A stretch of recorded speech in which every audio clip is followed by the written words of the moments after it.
সকালবেলা ঘুম থেকে উঠে দেখি হুট করে আমার বাসায় দুইটা কাজের মিস্ত্রি।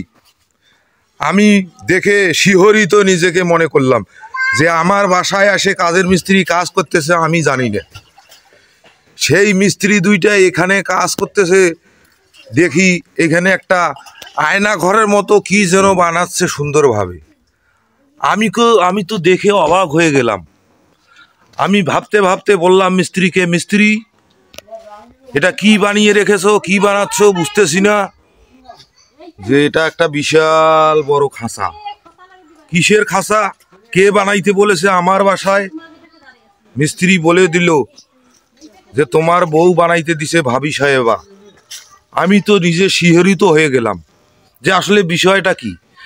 আমার বাসায় বাড়িতে চাল নাই ভাত খাওয়ার মতো, কিন্তু আমার বউ সেখানে মিস্ত্রিকে ডেকে সিমেন্ট কিনে এনে এই খাঁচাটা তৈরি করতেছি।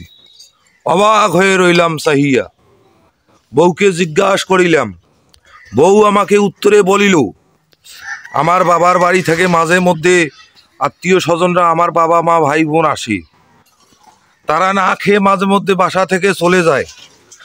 আমি নিজের ভিতরে অনেক কষ্টের অনুভূতি পাই, তাই এই খাঁচাটাকে তৈরি করলাম।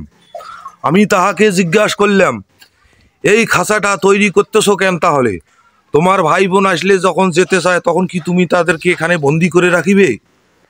কয়েছে না না না, এ কি বলতেছো তুমি? আমি কেন আমার বাবা ভাইকে বন্দি করে রাখিব? তারপর আমি বলিলাম, তাহলে এই খাঁচাটা কেন তৈরি করলে?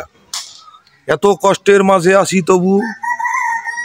সে আমাকে উত্তরে বলিল, বারবার আমার বাড়ি থেকে, বাবার বাড়ি থেকে লোক আসে যায় না খেয়ে, আমি এটা মেনে নিতে পারি না। এই জন্য এই খাঁচাটাকে আমি সুন্দরভাবে তৈরি করতেছি। কারণ এইখানে একটা খাঁচার ভিতরে আমি রাখবো মুরগি, আর একটাতে রাখবো হাঁস। এই কথা বলিয়া আমি তো চমকে গেলাম যে আমি ঘরে থাকতে পারি না পাকার ঘরে, হাঁস মুরগি থাকবে কেন পাকার ঘরে? সেই কথা শুনে সে উত্তরে বলিল, না গো না, এখানে হাঁস মুরগি থাকবে যাতে জন শিয়াল সোপরা আসিয়া নিয়া যেতে না পারে। কেন এত কষ্ট করে বানাইলা?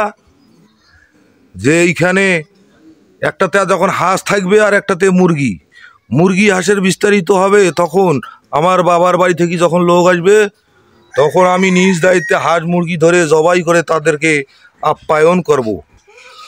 আমি তো চমকে উঠলাম। কিছুদিন আগে আমার বউকে একটা মুরগি ধরে জবাই করতে বললাম, সে বলল, কিসের বাড়ির মুরগি জব করি খায়? তোমার কি ধুকুর শুকিয়ে গেছে? এই কথা শুনে আমি তো অবাক হয়ে গেলাম।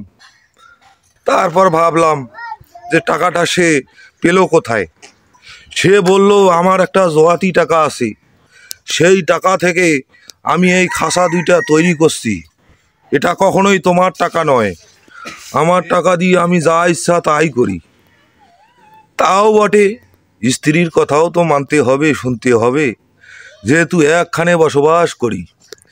তার সাথে থাকছে আমার ভাতিজা, বর্তমানে সেখানে এসে মুরগির খাঁচাকে কি বানাইছো তুমি? এটা হ্যাঁ কি? সে এখন মুরগির খাঁচাকে আপাতত সুইমিং পুল হিসাবে ব্যবহার করতেছে। ধন্যবাদ। গল্পটিকে ভালো লাগলে অবশ্যই অন্যকে দেখার সুযোগ করে দিবেন। আমার বউয়ের মতো এত আপ্যায়নওয়ালা মানুষ কে কে আছেন একটু জানাবেন। মেহমানের ওসিলায় খাওয়া দাওয়া বেশি, এই জন্যে আমি বউয়ের জোয়াতি টাকায় খুশি।